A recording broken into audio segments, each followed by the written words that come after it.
Everyone is asking me the same question right now. Is this a good time to buy a home or should I wait? And I get it because the headlines are genuinely unsettling. Tariffs, stock market swings, consumer confidence hitting multi-year lows, mortgage rates still sitting above 6%. It feels like the worst possible time to make the biggest financial decision of your life. But here's what I've learned after years of selling and investing into Pittsburgh real estate. The real answer is almost never the headline. It's in the data, and the data right now tells a different story, at least here in Pittsburgh. So in this video, I'm going to give you an honest and numbers-backed answer, not a cheerleader answer, not a doom and gloom answer, the real one. Quick note before we dive in, whether you're actively trying to decide whether to buy in Pittsburgh right now, my team does a free buyer strategy calls. We look at your specific situation, your timeline, your budget, your neighborhood, and give you a real recommendation. Link is in the description, no pressure. Okay, let's talk about what's actually happening. The real economic headwinds. Let's be honest about headwinds first, because I think a lot of real estate agents skip this part and it's important. Number one, mortgage rates. As of spring 2026, the average 30-year fixed rate is sitting around 6.3 to 6.5%, and that is meaningfully higher than 3% rates people logged in during 2020 and 2021. And yes, that makes the monthly payments more expensive. Number two, economic uncertainty. Tariffs have pushed inflation expectations high. Consumer confidence has been falling for several consecutive months. The University of Michigan's sentiment index is at the levels that have historically preceded slowdowns. These are real concerns. Number three, a frozen move-up market. A huge number of home buyers bought at 2 and 3% rates and are now locked in. Selling means giving up that rate, and their new payment could literally double. So many of them aren't selling. That keeps the inventory tight and makes finding the right home harder. These are all real. I'm not going to pretend they aren't. So let me tell you why. Despite all of that, I think Pittsburgh specifically is a very different conversation from most of the country. Why Pittsburgh is different? Here is what the national headlines miss. Real estate is hyper-local, and Pittsburgh has three specific advantages that make it more resilient right now than almost any other major market in the country. Advantage 1, affordability. The median home price in Pittsburgh is around $240,000. That is 40% below the national median, which means the impact of higher rates is far less severe here than in a $600,000 or a $900,000 mark. Advantage 2, appreciation with stability. Pittsburgh home prices are up 5.8% year over year through early 2026, ranking in the top 5 nationally, according to the American Enterprise Institute.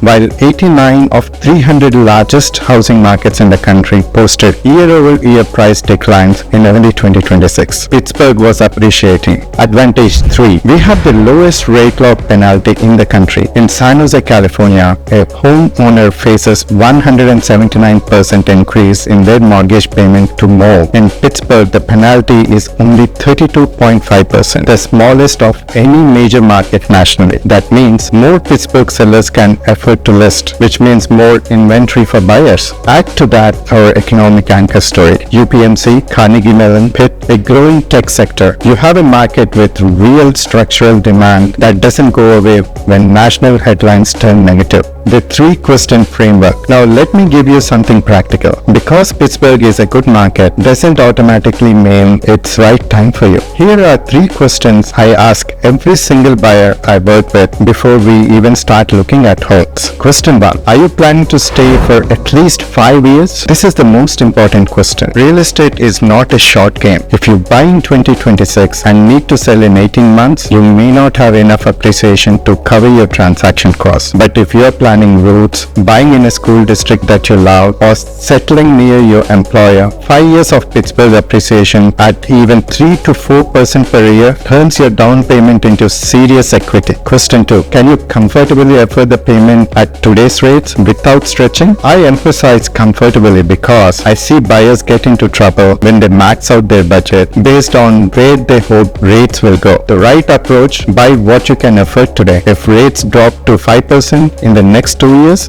which many analysts project, you refinance and your payment drops. That's the strategy I call buy the house, rate the rate. You're not locked in forever. Question 3. Are you waiting for the prices to drop or you're just waiting?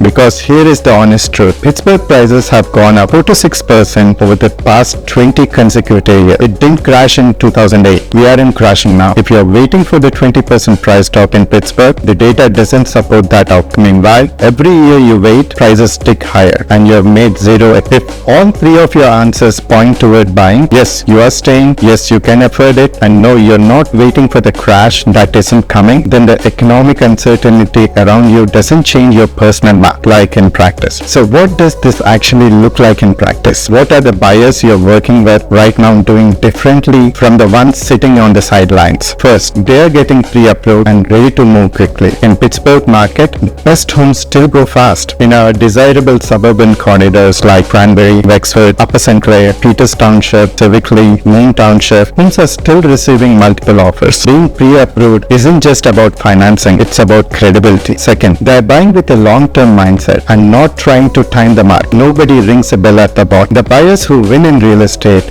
are the ones who get in when they are personally ready, with the right home, the right price, and a solid financial foundation, not the ones who are trying to thread the needle on rates. Third, they're using the current uncertainty to their advantage. Buyer competition has softened compared to 2021 and 2022. You can actually negotiate right now. You can include inspection contingencies. You can ask for seller concessions. That flexibility didn't exist 3 years ago, and it may not exist in the next 12 months if rates come down and the demand surge. So, is this a good time to buy a home?